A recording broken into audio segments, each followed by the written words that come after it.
In this video, we will look at rates of change. You are familiar with dy dx. But what is the meaning of dy dx? dy dx is interpreted as the rates of change of y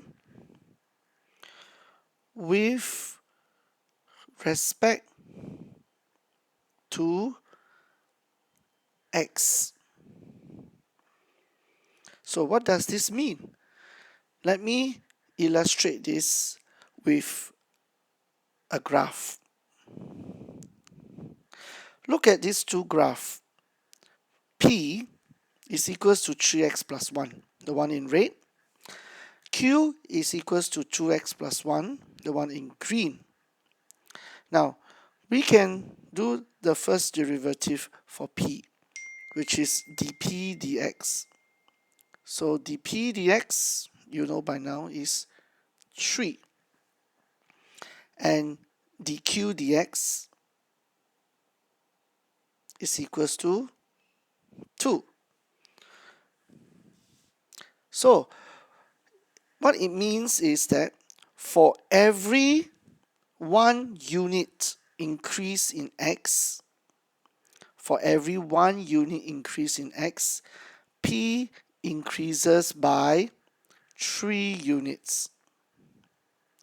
And for every 1 unit increase in x, Q increases by 2 units. In other words, P has a larger rate of change with respect to x as compared to Q, because dp dx is larger than dq dx. The second observation, the gradient of the graph,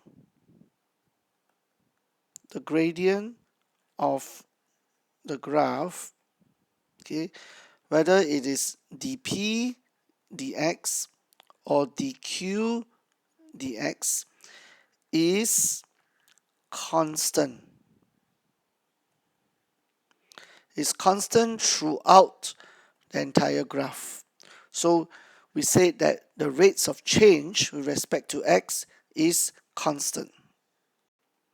Now, in the graph y equals to 3x plus 1, we observe that the gradient is constant, whether it is at x equals to 1, x equals to 2, or x equals to 3.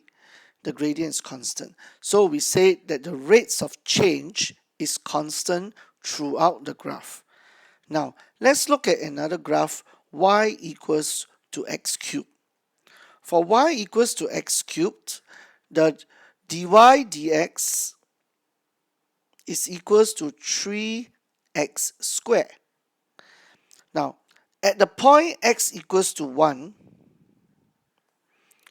the dy dx is equals to 3 times 1 squared. The answer is 3. For the point x equals to 2, the dy dx equals to 3 2 squared equals to 12. And for x equals to 3, the dy dx equals to 3 times 3 squared equals to 27. So the gradient is not constant. It increases with the value of x. Therefore, we say that the rates of change of y with respect to x is not constant.